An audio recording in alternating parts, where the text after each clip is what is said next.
الحمد لله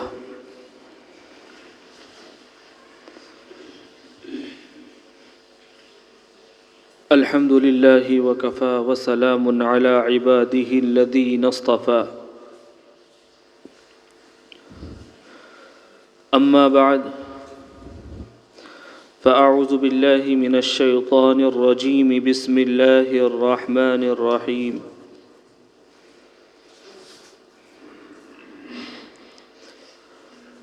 وما أرسلناك إلا رحمة للعالمين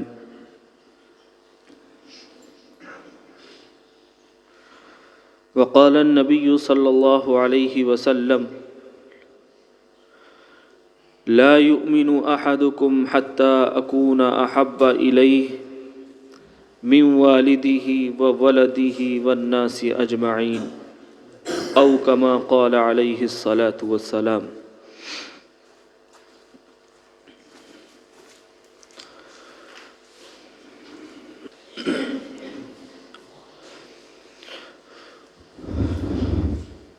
اللہ تبارک و تعالی نے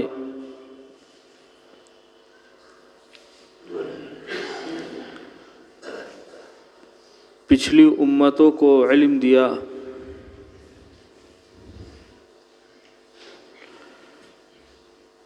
ان میں سے کچھ لوگوں نے اس علم کی قدر کی اور اکثریت نے اس کی ناقدری کی۔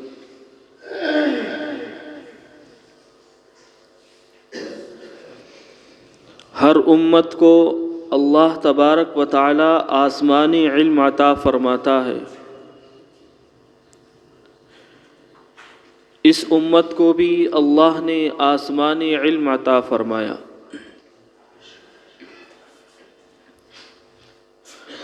اور جو علم اللہ کی طرف سے آتا ہے، نبی کے اوپر آتا ہے، نبی لے کر آتے ہیں، اس علم کو زوال نہیں ہوتا۔ وہ علم ایسا علم ہے کہ دنیا میں اس جیسا علم نہیں ہو سکتا، اس کے مقابلے کا کوئی علم نہیں ہو سکتا۔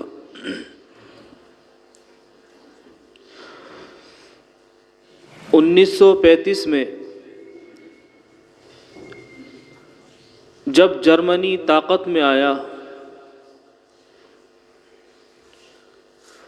اور اس ملک کی طوطی بولنے لگی،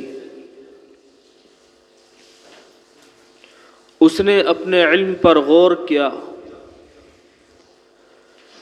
اور اس نے انجیل کو جمع کیا۔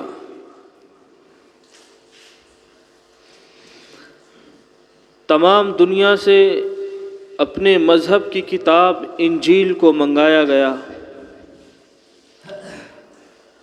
40 نسخے منگائے اور بڑے بڑے پادری بیٹھ گئے، انہوں نے اسے دیکھا، پڑھا، ہر مصحف میں، ہر کتاب میں انہیں رد و بدل نظر آئی، اور تھوڑی نہیں بہت رد و بدل نظر آئی۔ کوئی کتاب کہیں سے شروع ہو رہی، کوئی کتاب کہیں سے شروع ہو رہی۔ انہوں نے اسلام کو جانچنا چاہا، ان پادریوں نے پوری دنیا سے قرآن مقدس کو منگایا۔ تاریخ میں لکھا ہے 40,000 قرآن مقدس وہاں پہنچے۔ اس وقت پریس کا دور نہیں تھا، لوگ قرآن مقدس ہاتھ سے لکھا کرتے تھے اور اسے فروخت کر دیا کرتے تھے۔ لیکن جب 40,000 قرآن مقدس ان پادریوں کے پاس پہنچے، انہوں نے ایک دیکھا، دو دیکھے، اور بڑے لمبے عرصے تک قرآن مقدس چھان پھٹکتے رہے، انہیں کہیں بھی زیر زبر کی ایک بھی کمی و بیشی نظر نہیں آئی۔ یہ آسمانی علم اللہ تبارک و تعالی نے جب اپنے نبی جناب محمد الرسول اللہ صلی اللہ علیہ وسلم کو عطا فرمایا تو اس کی حفاظت کی ذمہ داری خود اللہ تبارک و تعالی نے لے لی۔ انا نحن نزلنا الذکر وانا لہ لحافظون، ہم نے اس کتاب کو نازل فرمایا، اس کتاب کو دنیا میں بھیجا اور ہم ہی اس کی حفاظت کرنے والے ہیں۔ پچھلی کتابیں بھی اللہ تبارک و تعالی نے بھیجی اور دوسرے نبیوں پر اتاری، رسولوں پر اتاری، شریعت اتاری، قانون بنا کر اتارا، تورات آئی، انجیل آئی، زبور آئی اور بہت سارے مصحف آئے۔ کسی میں بھی اللہ تبارک و تعالی نے یہ ارشاد نہیں فرمایا کہ یہ کتاب ہم نے نازل فرمائی ہے، ہم نے اتاری ہے، ہم اس کی حفاظت کریں گے۔ اللہ نے کسی میں بھی یہ ارشاد نہیں فرمایا۔ لیکن جب قرآن اللہ تبارک و تعالی نے 23 سال میں مکمل فرمایا، تھوڑا تھوڑا کر کر اللہ کے نبی علیہ الصلاۃ والسلام کے پاس آتا تو اللہ نے ارشاد فرمایا انا نحن نزلنا الذکر وانا لہ لحافظون، ہم نے اس کتاب کو نازل کیا ہے اور ہم ہی اس کی حفاظت کرنے والے ہیں۔ یہی وجہ ہے جو پہلے کتابیں آئیں، تورات آئی، انجیل آئی، زبور آئی، ان میں رد و بدل ہوتی رہی، لوگوں نے اپنے ذہن کے مطابق اس میں لکھا، کم کیا، زیادہ کیا، کبھی زیادتی ہوئی، کبھی کمی ہوئی، کیونکہ اللہ نے قرآن مقدس میں ارشاد فرما دیا اشتروا الضلالۃ بالہدی۔ وہ پادری جو اس کتاب کے عالم تھے، جو اس کتاب کو پڑھنا جانتے تھے، اس کتاب کو لکھنا جانتے تھے، اس کتاب کے ایک ایک لفظ سے وہ واقف تھے، اشتروا الضلالۃ بالہدی، انہوں نے چند ٹکوں میں اس کتاب کو بدل دیا۔ جہاں انہوں نے دولت دیکھی، انہوں نے مسئلے کو بدل دیا، قانون کو بدل دیا، انہوں نے دولت کا پیچھا کیا اور دولت ان سے آگے بھاگتی رہی۔ دوسری طرف دیکھا جائے جناب محمد الرسول اللہ صلی اللہ علیہ وسلم بھی آسمان علم میں سے ہیں، اللہ نے آپ علیہ الصلاۃ والسلام کو منتخب کیا ہے۔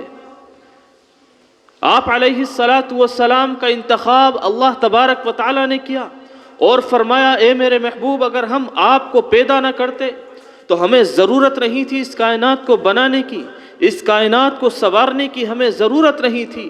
یہ آپ ہی کا صدقہ ہے جو یہ کائنات بنائی گئی، سنواری گئی، اس میں انبیاء علیہم الصلاۃ والسلام تشریف لاتے رہے، لوگوں کو اللہ کا راستہ بتلاتے گئے، اور جتنی بھی کتابیں آئیں آسمان سے زمین پر آئیں، قانون بن کر آئیں، شریعت بن کر آئیں، آسمانی علم بن کر آئیں، اس کتاب تمام کتابوں میں اللہ کے نبی علیہ الصلاۃ والسلام کا تذکرہ ہوا۔ ہر نبی نے یہ پیغام دیا کہ ہمارے بعد ایک نبی آنے والے ہیں جن کا نام احمد ہوگا، جن کا نام محمد ہوگا۔ وہ شریعت آخری شریعت ہوگی، وہ قانون آخری قانون ہوگا، وہ کتاب آخری کتاب ہوگی، وہ نبی آخری نبی ہوں گے۔ یہی وجہ ہے جب اللہ نے اس کتاب کی حفاظت کی ذمہ داری لے لی، حبیب بن زید رضی اللہ تعالیٰ عنہ آپ علیہ الصلاۃ والسلام مسیلمہ کذاب کو دعوت دینے کے لیے بھیجتے ہیں کہ جاؤ مسیلمہ کذاب کو دعوت دو، دین کی دعوت دو، اور اس سے کہو کہ جو تو نبوت کا دعویٰ کر رہا ہے یہ جھوٹا ہے۔ مسیلمہ کذاب کے پاس حبیب بن زید جاتے ہیں رضی اللہ تعالیٰ عنہ اور دعوت دیتے ہیں، حبیب بن زید کو قید کر لیا جاتا ہے، اور مسیلمہ کہتا ہے کہ تم جناب محمد رسول اللہ صلی اللہ علیہ وسلم کو نبی مانتے ہو؟ کہا نعم، میں نبی پاک علیہ الصلاۃ والسلام کو آخری نبی مانتا ہوں، ان کے بعد کوئی نبی نہیں، اور اس نے کہا کہ مجھے کہا تو کذاب ہے، تو جھوٹا ہے، اور تیری بات سے میرے کان سننے کے لیے قاصر ہیں، تیری آواز مجھے نہیں آ رہی۔ اس نے مسلمہ کذاب نے حبیب بن زید کو لٹکا دیا گیا اور ایک ہاتھ کاٹا، کہا کہ میری نبوت کا اقرار کرتا ہے؟ کہا نہیں کرتا، آقا علیہ السلام آخری نبی ہیں اور تیری بات سننے سے میں قاصر ہوں، تیری آواز مجھ تک نہیں پہنچ رہی۔ ایک ہاتھ کاٹ دیا گیا، دوسرا ہاتھ کاٹ دیا گیا، دونوں پیر کاٹ دیے گئے، یہاں تک کہ گوشت کی بوٹی بوٹی کر دی گئی۔ جب جان نکل گئی لیکن اللہ کے نبی علیہ السلام کا انکار نہیں کیا۔ آخر میں جب تڑپنے لگے، مسلمہ نے کہا کہ تو اقرار تو نہیں کرتا میری نبوت کا، لیکن یہ کہہ دے کہ میری جگہ نبی پاک علیہ السلام حبیب بن زید کی جگہ ہوتے۔ کہا کہ میں تو یہ بھی نہیں چاہتا کہ میرے نبی علیہ السلام کے پیر میں ایک کانٹا بھی چھپ جائے۔ اپنی جان نچھاور کر دی۔ آسمان علم کی حفاظت اللہ نے اس طریقے سے کروائی، وہ چاہتے تو انکار کر دیتے، لیکن دل میں اللہ کا نام، رسول اللہ صلی اللہ علیہ وسلم کو آخری نبی مان لیتے۔ اس کی اجازت تھی، لیکن امت کو سبق دینا تھا، قیامت تک کے مسلمانوں کو سبق دینا تھا، تاریخ میں واقعہ لکھا جانا تھا کہ نبی پاک علیہ السلام سے محبت کرنے والے انہوں نے اپنی بوٹی تو کروا لی، لیکن نبی پاک علیہ السلام کو ایک مرتبہ توہین والے الفاظوں سے پکارا نہیں۔ حضرت خبیب اسی اسلام لانے کے چکر میں، قرآن کو پڑھنے کے چکر میں، جنہوں نے قرآن کو اپنے سینے سے لگایا، حضرت خبیب کو پھانسی پر لٹکا دیا گیا۔ ابو جہل، عتبہ، شیبہ یہ کہتے ہیں کہ قرآن کو چھوڑ دو، نبی کو چھوڑ دو، اسلام کو چھوڑ دو، تمہیں رہا کر دیا جائے گا، تمہیں دولت دی جائے گی، عورت دی جائے گی، ہر چیز سے تمہیں نوازا جائے گا، تمہیں سرداری دی جائے گی۔ لیکن خبیب کہتے ہیں کہ مجھے سرداری قبول نہیں، مجھے دولت قبول نہیں، مجھے عورت قبول نہیں، مجھے قبول ہے تو نبی پاک علیہ السلام کا دین قبول ہے۔ میں جب ایمان لے کر آ گیا، اب اس کے آگے ہر چیز مجھے ہیچ نظر آتی ہے، ہر چیز بیکار نظر آتی ہے، ہر چیز دو کوڑی کی نظر آتی ہے۔ حضرت خبیب کو لٹکا دیا گیا، بیت اللہ کی طرف منہ کر دیا گیا، بیت اللہ کی طرف چہرہ کر دیا گیا۔ ابو جہل نے کیا؟ حبیب بن زید، حضرت خبیب بیت اللہ کی طرف پکارنے لگے، لبیک اللہم لبیک، اے اللہ میں حاضر ہوں۔ ابو جہل نے کہا کہ ان کا چہرہ پھیر دیا جائے، بیت اللہ کی طرف سے ہٹا دیا جائے۔ حضرت خبیب ہنس کے کہنے لگے، قد نرا تقلب وجہک فی السماء، میرا اللہ صرف بیت اللہ کی طرف نہیں، زمین میں ہر طرف اللہ ہی ہے، مشرق میں اللہ ہے، مغرب میں اللہ ہے، جنوب میں اللہ ہے، شمال میں اللہ ہے، زمین میں اللہ ہے، زمین کے اوپر اللہ ہے، جدھر میں نگاہ اٹھاؤں گا وہیں اللہ ہے۔ اللہ نے خود قرآن میں ارشاد فرمایا، قد نرا تقلب وجہک فی السماء، جدھر تم چہرہ کرو گے، جدھر تم مہرہ کرو گے، جدھر تم اپنی آنکھوں سے دیکھو گے، اللہ کی قدرت تمہیں نظر آئے گی، ہر چیز میں اللہ نظر آئے گا۔ اے بیوقوف، تو یہ سمجھتا ہے کہ صرف بیت اللہ کی طرف اللہ ہے؟ قد نرا تقلب وجہک فی السماء، جدھر میں نے چہرہ کر لیا وہیں اللہ ہی اللہ ہے۔ پھانسی دے دی گئی، لیکن اسلام سے بیزار نہیں ہوئے، اسلام کو چھوڑا نہیں، نبی کے دامن کو نہیں چھوڑا، یہ پیغام دیا آخری امت تک، یہ پیغام پہنچایا آخری فرد تک، قیامت تک یہ پیغام عام رہے گا کہ نبی پاک علیہ السلام کے ایسے ایسے عاشق گزرے ہیں کہ جنہوں نے قرآن کو نہیں چھوڑا۔ کیوں؟ اس لیے کہ اللہ نے خود اعلان کر دیا تھا کہ اس کو ہم نے حفاظت کی ہے، ہم ہی اس کی حفاظت کریں گے، ہم نے نازل کیا ہے اور ہم ہی اس کی حفاظت کریں گے۔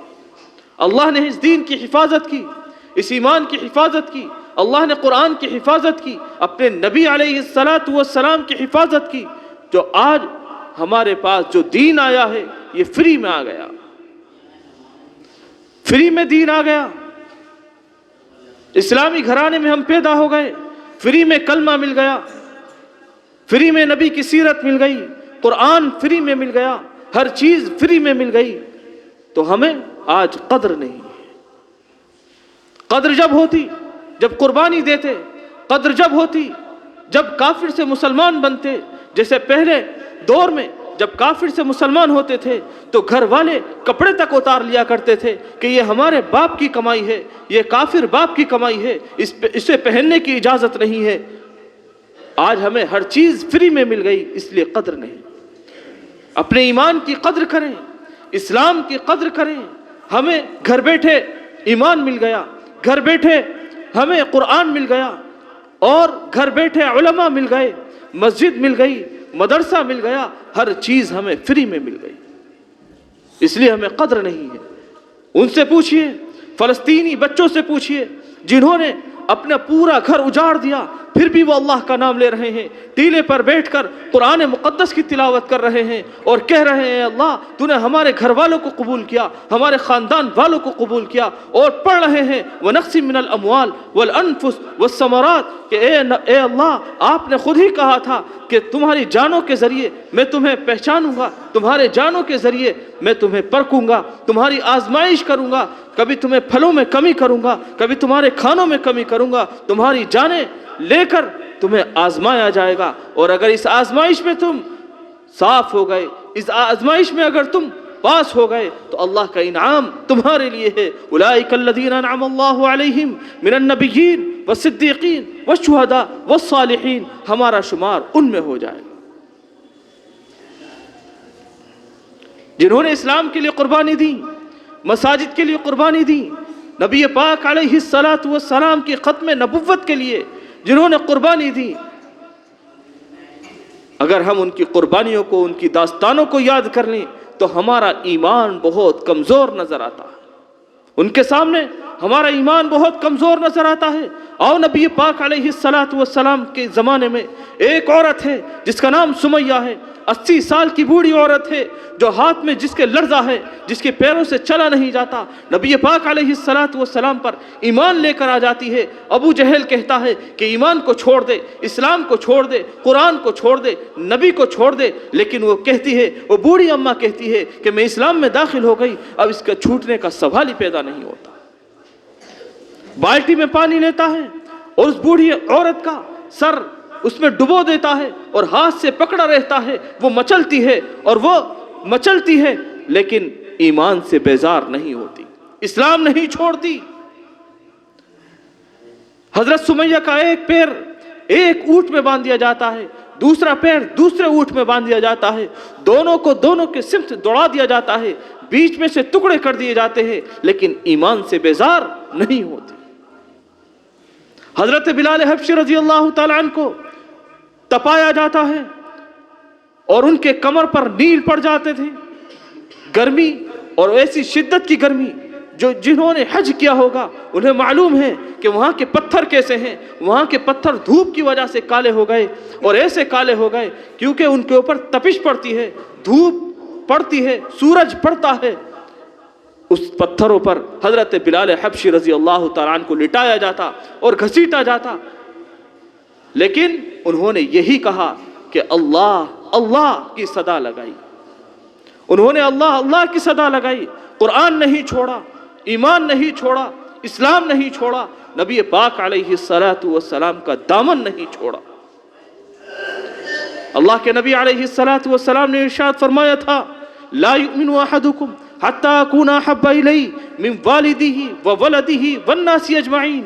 اس دور میں بھی صحابہ اکرام کے پاس مال تھا، دولت تھی، اولاد تھی، اولاد کی محبت تھی، دولت کی محبت تھی، گھر کی محبت تھی، لیکن قربان کر دیا۔ اس حدیث کو سن کر نبی پاک علیہ الصلاۃ والسلام کے عشق میں، محبت میں، قرآن کے محبت میں سب چیز قربان کر دی۔ اللہ کے نبی علیہ الصلاۃ والسلام نے ارشاد فرمایا خدا کی قسم وہ مومن ہو ہی نہیں سکتا جو اپنی جان سے، اپنی اولاد سے، اپنے ماں باپ سے زیادہ مجھ سے محبت نہ کرے۔ لا یؤمن احدکم حتی اکون احب الی من والدہ وولدہ والناس اجمعین، تمام انسانوں سے زیادہ مجھ سے محبت نہ کرے۔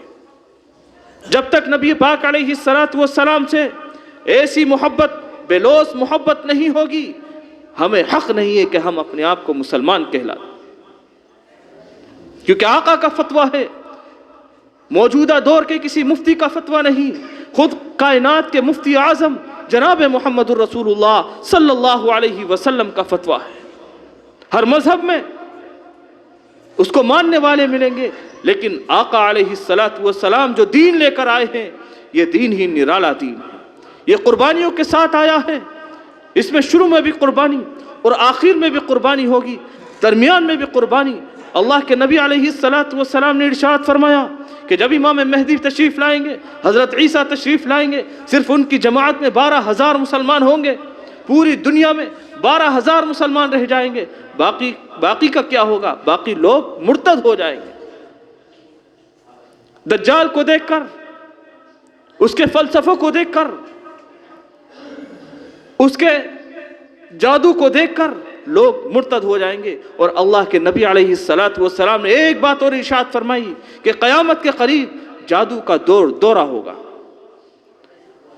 ہر دوسرا تیسرا انسان جادو کرنے والا ہوگا، لوگوں پر جادو بہت تیزی سے ہوگا، اور فرمایا کہ ہوس بڑھ جائے گی، ہوس بڑھ جائے گی، ایک گھر کے بعد دوسرا گھر، ایک گاڑی کے بعد دوسری گاڑی، لیکن برکتیں ختم ہو جائیں گی، ایک پلاٹ کے بعد دوسرا پلاٹ، ایک تولہ سونے کے بعد دوسرا تولہ سونا، لیکن ہوس ختم نہیں ہوگی، برکتیں ختم ہو جائیں گی۔ برکتیں کیوں ختم ہو جائیں گی؟ اس لیے کہ ہم نے اعراض کیا اللہ کے نام سے، ہم نے اعراض کیا مسجدوں سے، ہم نے اعراض کیے مدارس سے، ہم نے اعراض کیا، ہم پیچھے ہٹے علماء سے، ہم نے اللہ کے نام پر خرچ کرنا چھوڑ دیا، تو اللہ نے ہمارے مالوں میں سے برکتیں ختم کر دی۔ اور جب برکتیں ختم ہو جائیں گی، اسی ہوس کے چکر میں انسان مارا جائے گا، اسی ہوس کے چکر میں ایک بھائی دوسرے بھائی کو قتل کرے گا، اسی ہوس کے چکر میں جائیدادوں پر قبضہ کیا جائے گا، ناجائز مال اپنے پیٹوں میں گھسیڑا جائے گا۔ کیوں؟ اس لیے کہ ہوس بڑھ گئی۔ اللہ کے نبی علیہ السلام نے ارشاد فرمایا کہ ہوس بڑھ جائے گی، کب؟ جب اللہ کے نام سے اعراض کیا جائے گا، دور ہٹا جائے گا۔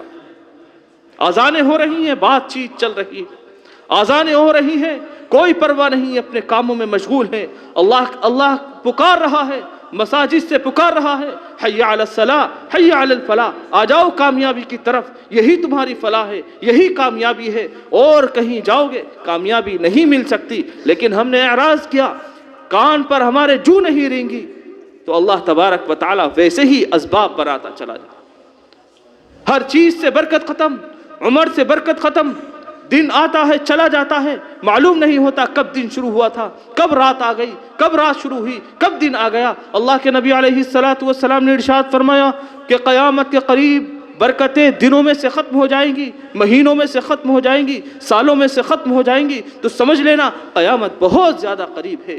کیا کریں پھر اللہ کے رسول؟ فرمایا کہ ففروا الی اللہ، دوڑو اللہ کی طرف، دوڑ لگاؤ اللہ کی طرف، ففروا الی اللہ، اس کو تلاش کرو کہ اللہ تبارک و تعالی کہاں ہے، کہاں ملے گا، کس جگہ ملے گا۔ تو فرمایا کہ تمہیں کہیں جانے کی ضرورت نہیں ہے، خود قرآن کھولو اور پڑھو الحمدللہ رب العالمین الرحمن الرحیم مالک یوم الدین ایاک نعبد و ایاک نستعین اہدنا الصراط المستقیم۔ ڈھونڈو سیدھا راستہ، ڈھونڈو ان لوگوں کا راستہ جنہیں اللہ تبارک و تعالی نے جن پر انعام کیا ہے۔ وہ کون لوگ ہیں؟ اللہ خود ہی فرماتا ہے اولئک الذین انعم اللہ علیہم من النبیین والصدیقین والشہداء والصالحین۔ ان لوگوں کا راستہ ڈھونڈو جو نبیین ہیں، جو صدیقین ہیں، جو شہداء ہیں۔ اگر ان لوگوں کے راستے پر چلو گے تو کامیابی پاؤ گے، ان لوگوں کے راستے سے ہٹو گے تو ناکام ہو جاؤ گے، دنیا میں بھی آخرت میں بھی۔ خود اللہ تبارک و تعالی نے قرآن مقدس میں ارشاد فرمایا۔